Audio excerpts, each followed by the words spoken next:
Hey guys, it's One Battle One. It has been a minute since I posted a video and I apologize for that. There have been other things that have been occupying my life. But anyways, Happy New Year. With this new year, I'll be back at it again with more LEGO related content, so check back often and do subscribe if you haven't done so already. Now on with the show. Today I would like to focus on Mr. Freeze's Mech from set 70901, Mr. Freeze Ice Attack. And that's because, I'm gonna be openly blunt about this, I'm in love with this mech. The minifigure is also awesome, which I'll do a quick little comparison between it and some of the past Mr. Freezes that LEGO has released, but I won't go into much detail on that since I want the main focus to be on the mech. That mech though, some of you may have already seen my previous video on the modification I did with the design of Mr. Freeze's mech, and at that time I thought it was a huge improvement over LEGO's design. But after getting the set and building the mech, my opinion has definitely changed. For one, I now actually prefer the more lanky look of the design. And just as someone had said in the comments of my other video, my bulkier build looks like it was designed to fight against the Hulk, where Mr. Freeze was never known to be a physically strong opponent, and as such, this mech design is more aligned with the brains over brawn nature of the character. With that said, I did do one small modification to this design.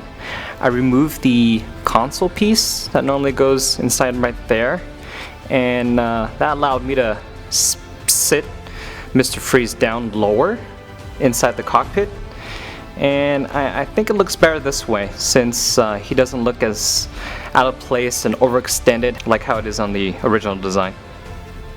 Other than that, everything else is kept pretty much the same, and I think it's pretty much perfect as well. After getting this set and building it, it has completely exceeded my expectations. The proportions and scale is really good, even with Mr. Freeze inside. Scale wise, it's larger than a big figure, but not too much larger, and it's significantly shorter than LEGO's Giant Man. And as you can see here, it's just about the same height as my custom LEGO Hulkbuster. And here is a comparison between it and Giant Man. Giant Man's even actually out of frame here, so let me just zoom that out a bit.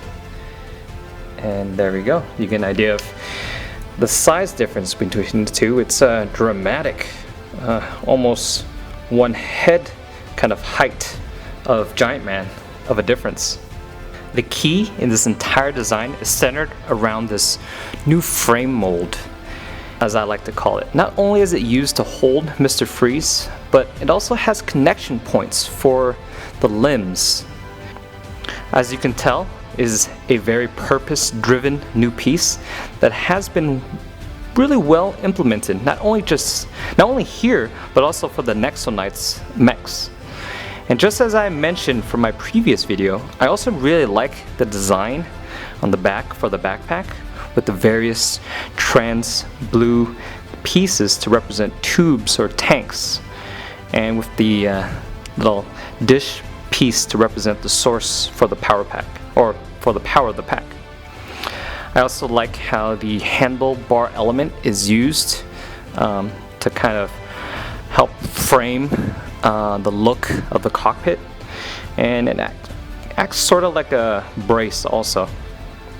It really adds to the final fit and finish of the build. The arms are constructed pretty simply, but I do like how the studs are exposed on the side to give it a touch of detail. I also like the elements or element they use for the hands. I wasn't as big of a fan as I was before, but it definitely grew on me, and it's well proportioned with the arms and the rest of the build. The torso design is definitely a highlight for me. I'm a big fan of the use of the slope pieces for the angles and overall shaping. The ray gun elements are put to good use here as connection points for the tubing that run down on both sides. Even on my old design, I kept the original look of the boots. They just look so perfect for Mr. Freeze's mech. They look like actual boots, And the gun itself, it looks a little bit over the top, but I think it matches the character, and it definitely looks proportionate in the hand of the mech. As promised, here is a quick look at the Mr. Freeze minifigures and how it looks all together. I don't have all of them, mind you. There's a newly released one as part of the Juniors line that I do not have yet, but here's just a look at the ones I do have, just so you get a general feeling and idea of, you know, how much they actually differ. And here they are without their armor pieces.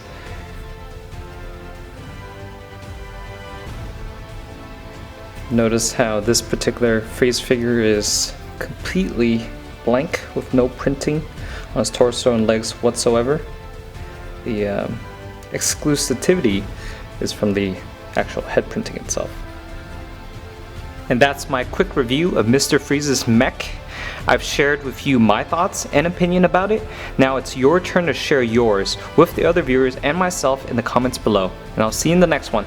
Bye.